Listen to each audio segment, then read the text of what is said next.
Alright guys, a customer sent this crybaby in for a preservation restoration because this crybaby belonged to Gary Richrath from REO Speedwagon. If you don't know who he is, shame on you. But what I'm going to do is take it completely apart and give it a deep clean.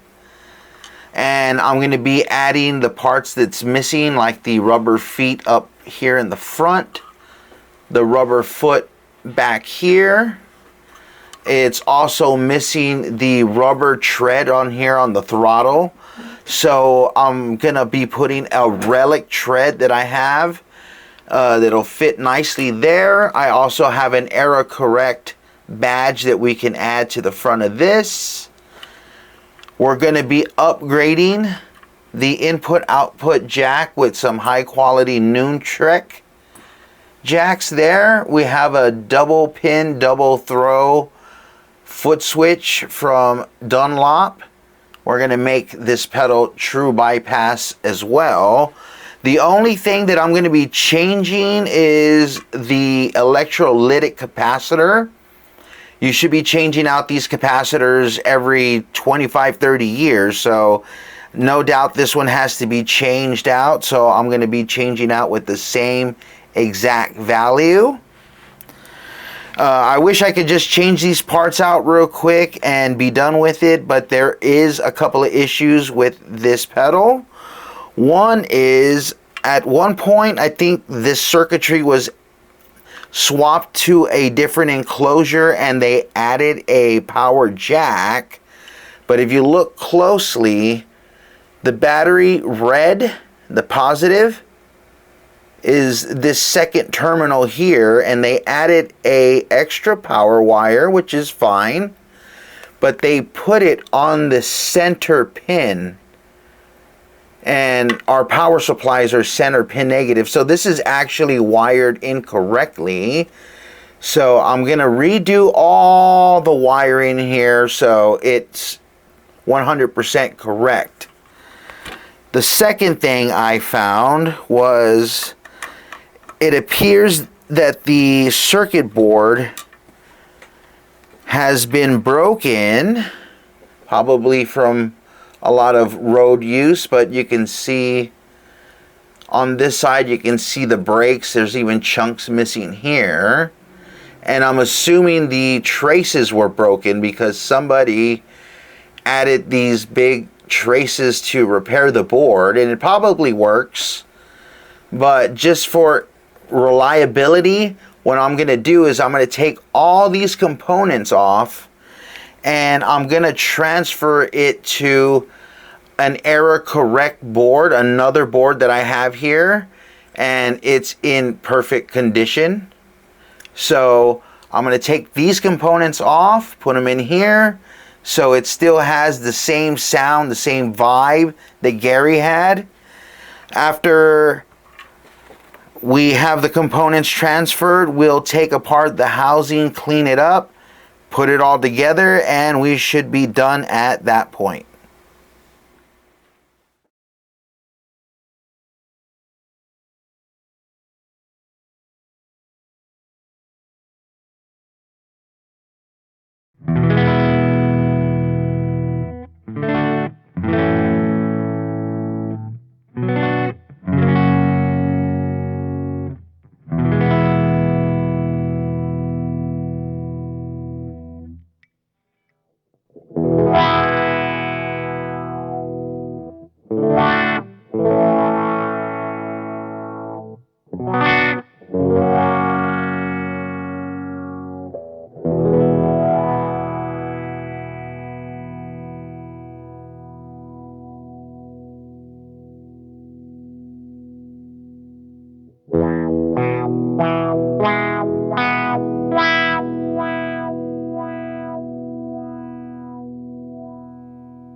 All right, we have the circuit board wired up completely.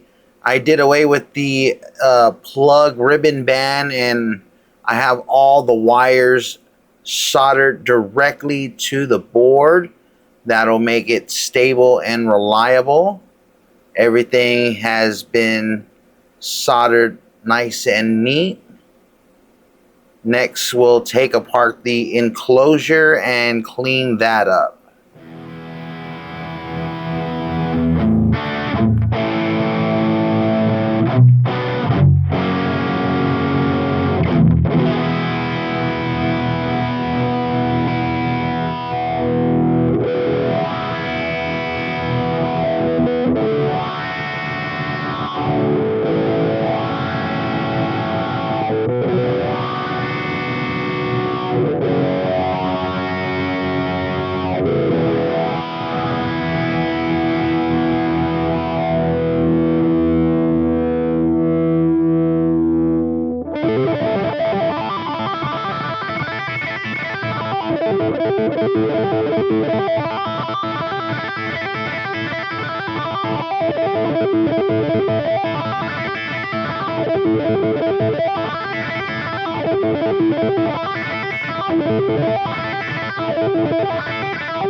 All right, that was the Gary Richrath preservation restoration build.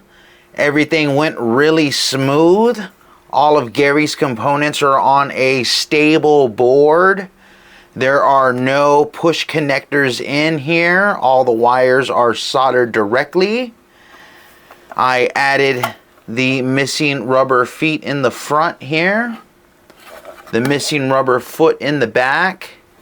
We did make it true bypass, which is nice.